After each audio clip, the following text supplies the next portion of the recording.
Good afternoon. It is good to be with you, each and every one of y'all. I'd like to thank and welcome all my Senate colleagues and members here today. This is to talk about the Majority Caucus's agenda for this upcoming legislative session. I think it's, if it's not clear already what some of our top priorities are going to be, we will crystallize it for you here today. But obviously one of the things that we're going to lead on this legislative session, something that we started last year, and I know we got Chair Lady Kirkpatrick here today, and that is on the children and family front. That's something we've taken a lot of pride in, is leading on our foster care system, our DFAC system, as well as making it the access to adopting children more affordable and more efficient, to tell you the truth. So I'm proud to know that Senator Kirkpatrick is going to be leading on that. Public safety is a big issue. Obviously, we led with a number of things, whether it's on bail bonds issues or making it a repeat of tougher on crime, making it for repeat offenders and things of that nature. We're going to continue our work in public safety. We were proud to give our state troopers the largest pay increase in the history of the state, and with the help of this body as well as obviously the governor's office and the House, we were able to accomplish that, and we're going to do more on that front. Obviously, school choice is still going to be a priority, something that we were able to pass last year.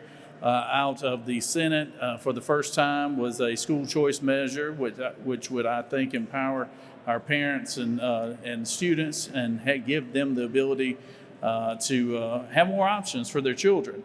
We think it's a common sense approach to things, and we are looking forward to when the House takes that up this legislative session. I will tell you right now. And no tort reform. We're going to take the lead on tort reform and try to get some measures done for our business community, and that's something that I'm proud to work with the group behind us here. Also have had a very good working relationship with our majority leader Steve Gooch, as well as President Pro Tem John Kennedy. I've got a long history with these two gentlemen, working in the Senate myself, and we're going to continue to work together. And I think have a very, very good coalition here. I will happy to take any questions afterwards, but I want to kick it over to the pro tem of the Senate, Senator John Kennedy. Kennedy? Thank you, sir. Thank you. All right. Well, good afternoon. Thank you for being here, and thanks for covering what will be our presentation of our priorities for the Majority Caucus. I want to first thank the Lieutenant Governor Jones for his remarks and all of the state Republican colleagues that are working to deliver real results for the people of Georgia. I also want to thank Governor Kemp for his steady hand and visionary leadership for our state. For those following along at home, I want to point out that the legislative priorities for our caucus come from the members that you see behind me, the Republican elected senators from around the state. During the interim, our caucus members have worked overtime. We've been listening to folks back home. We've been working with our constituents from across the state to determine what the very priorities will be that you're going to hear about today. From Dalton to Savannah, from Bainbridge to Raven Gap, our priorities reflect the issues that Georgians are focused on. Our members are committed to delivering on good, common sense policies for Georgia families. In 2023, Senate Republicans launched an ambitious agenda to tackle what matters to Georgians, kitchen table issues, with an aim to keep Georgia on track to be the best state to live, work, and raise a family. Senate Republicans have focused this last session and will continue to focus on expanding economic opportunities and innovation, cultivating an educated workforce, which is so critical for the continued success of our state, and also increasing the safety of our communities and ensuring the well-being of the most vulnerable that live among us as our neighbors.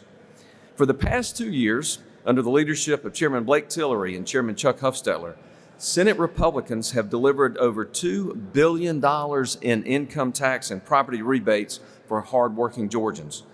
Building on that success, we are committed to accelerating the reduction of the state income tax in 2024.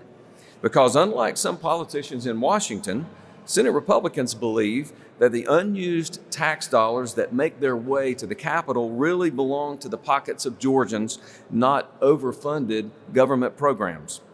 In addition to Chairman Billy Hickman's undeniable passion to improve literacy rates for our children across the state, Senate Republicans believe it is time to put parents in control of their children's education and pass the Georgia Promise Scholarship Act to expand educational opportunities for all of our students.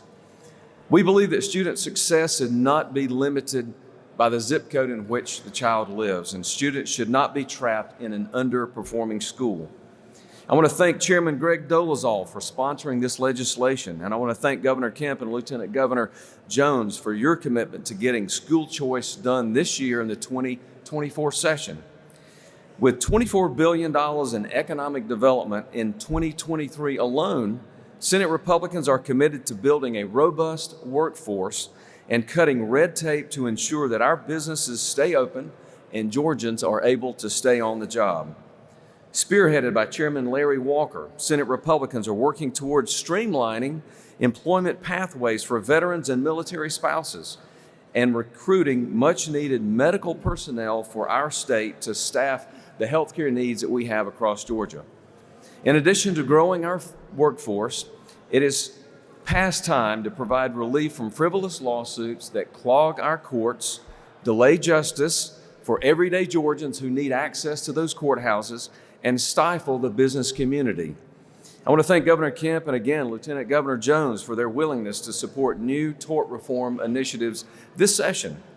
Although our economy continues to boom, there is no denying that rising crime continues to be on the minds of citizens every corner across this great state that we love so much. We believe that safe communities are prosperous communities, and that our law enforcement officers are the real-life superheroes. Senate Republicans will always support our men and women in uniform and those first responders, and we will continue to crack down on gangs, violent criminals, and hold rogue prosecutors accountable.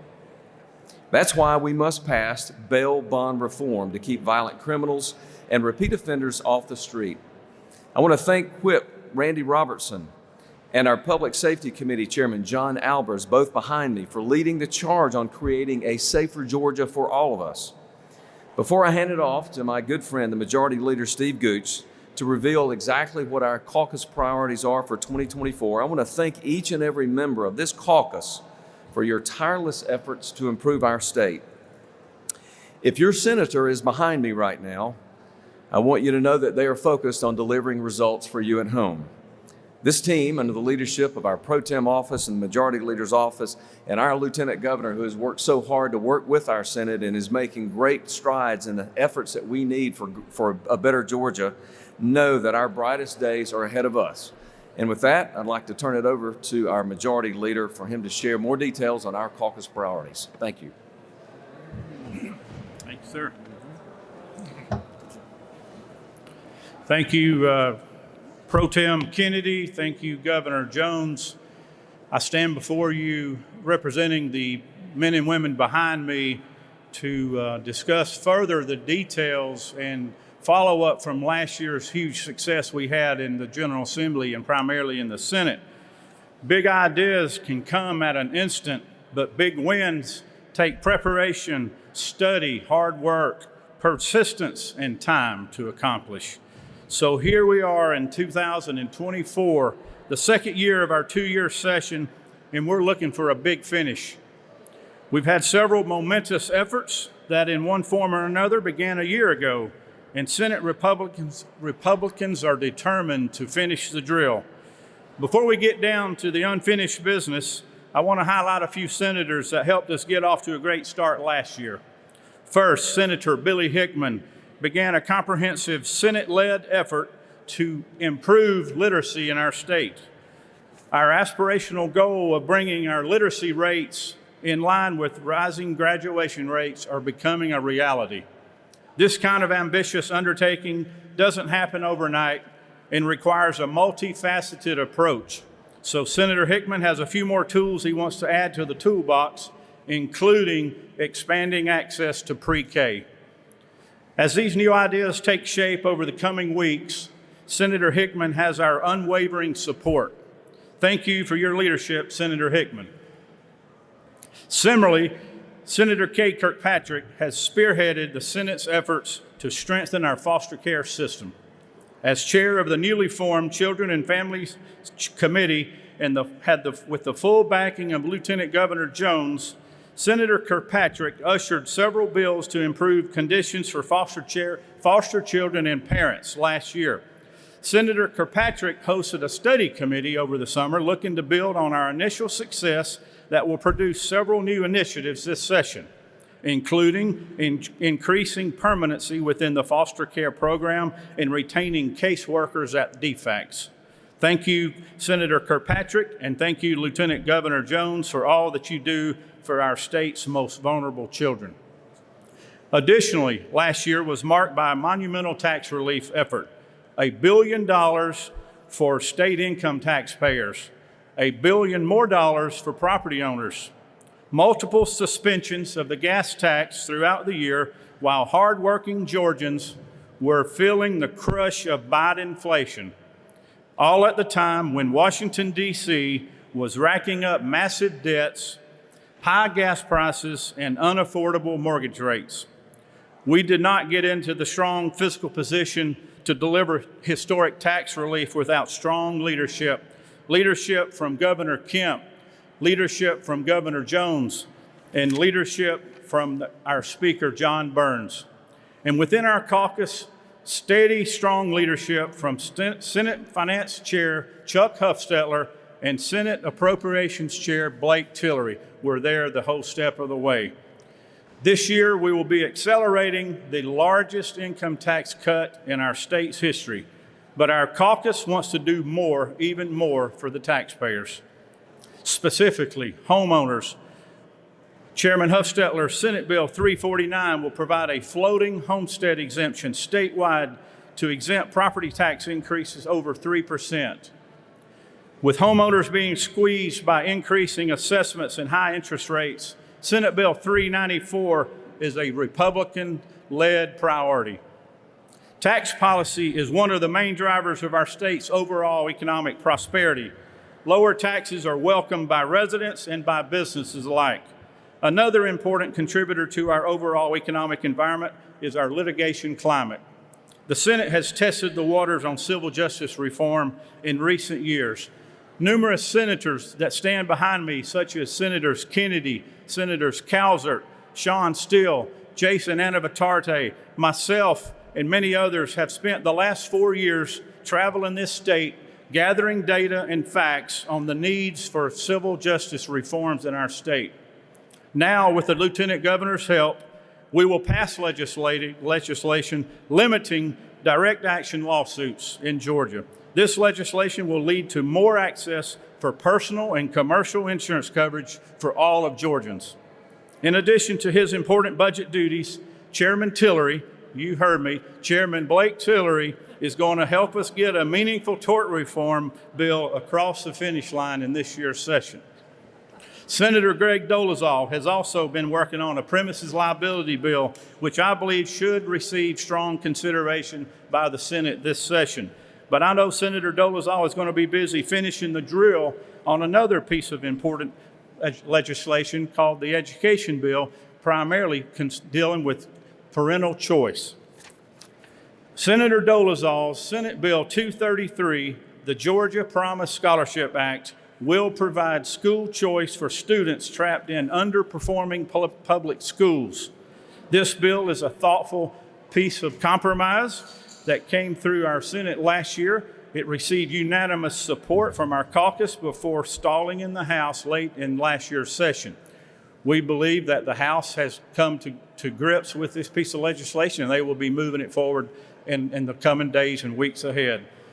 Senator Dolezal will not stop. Governor Kemp will not stop. Our caucus will not stop until we deliver a historic opportunity for a better education for students by giving engaged parents school choice. Today, we have talked about better education opportunities for the citizens of this state. That's because Georgia has an abundance of economic opportunity for those who are prepared to seize on it. Opportunity is also the reason why we had 3 separate study committees looking at ways to improve our workforce readiness. Senator John Albers' Senate Study Committee on expanding Georgia's workforce, Senator Bo Hatchett's Study Committee on rural healthcare personnel recruitment, and Senator Larry Walker's Study Committee on occupational licensing are 3 examples of the work that we have done preparing for this year's session. While several of the key recommendations from the committees will result in legislation this session, one stood out as a top priority for our caucus this year.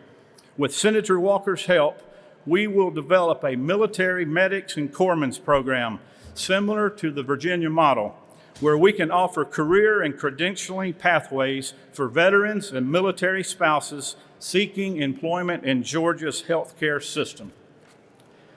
This effort supports veterans, it expands our healthcare workforce, and contains elements in line with Lieutenant Governor Jones's red tape rollback that he announced previously.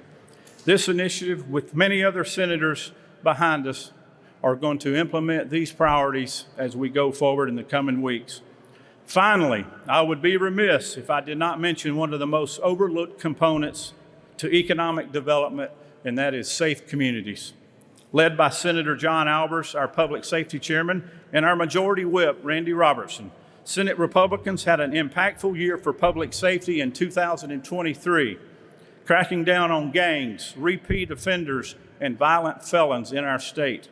That said, we have one legislative priority remaining from last year. That's Senator Robertson's Senate Bill 63, also known as the bail bond reform legislation, to eliminate no cash bail for violent offenders in our state. Whip Robertson got it all the way to a conference committee in last year's session, and I know he is ready to go to work and he's ready to finish the drill and to bring that conference committee report to the floor of the Senate and the House.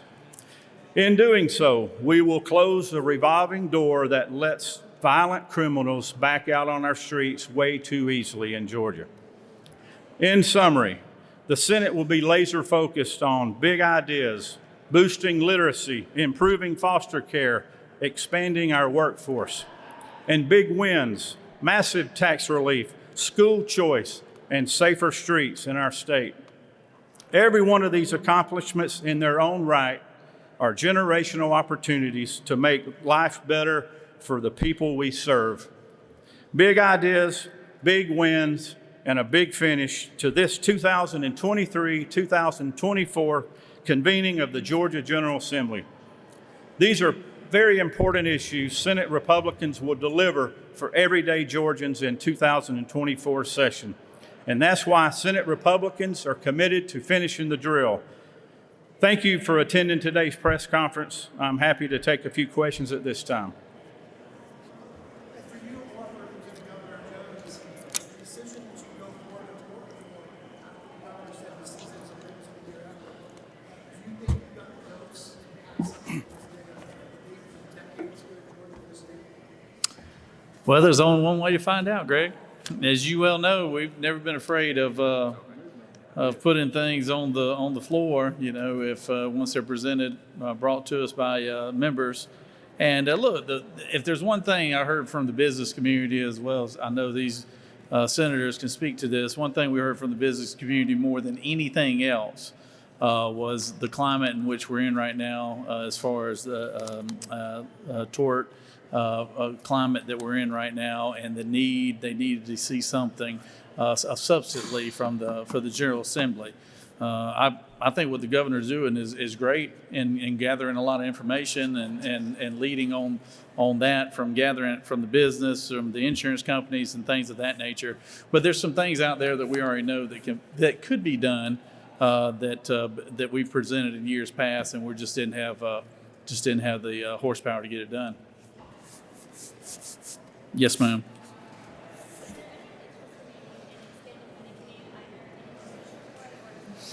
Look, we made the move as a Senate body last year to say that we want access to health care to be a priority. And that was the whole reason why we wanted to reform CON. That's something that we have led on. We passed it out of the Senate last year. It is in the hands of the House right now. I've heard rumors, nothing concrete. I've heard rumors that the House is going to come with a proposal of some sort. So we're open to see what that proposal is. But our stance has been in order to improve access to health care, you're going to have to reform the certificate of need, and that's what we're doing. Yes. What's the status on the proposal you made last year, December 22, about a stipend to get trained in law? And is that No, let me clarify that. Our what we said is we wanted to have a grant program that would enable locals to determine how to beef up the security and safety of their respective school districts, and that's exactly what we have. We have a grant program. Also, the governor now has also put in $100 million to go towards school safety. But our whole initiative is about improving school safety and allowing the locals to determine the best use for that money when they apply for that grant. But thank you, though. Well, y'all easy crowd. Thank y'all for having us here today. And one last question.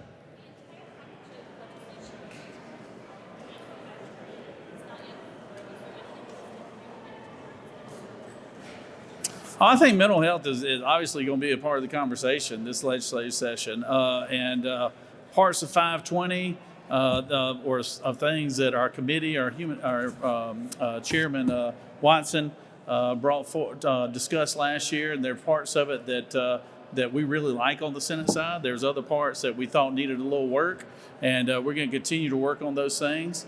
And we also wanted to get a good feel as far as the price tag that went with the mental health from last year. Also get some feedback on just 2 years ago, we put in, I think, $60 million to that agency for mental health as well, and see what kind of benefits we've gotten from that. So like I said, it is a 2-year process, and we're going to take the 2 years that we have here and vet that mental health bill. But it's definitely a priority for us to do something on mental health. So thank y'all very much. Appreciate it.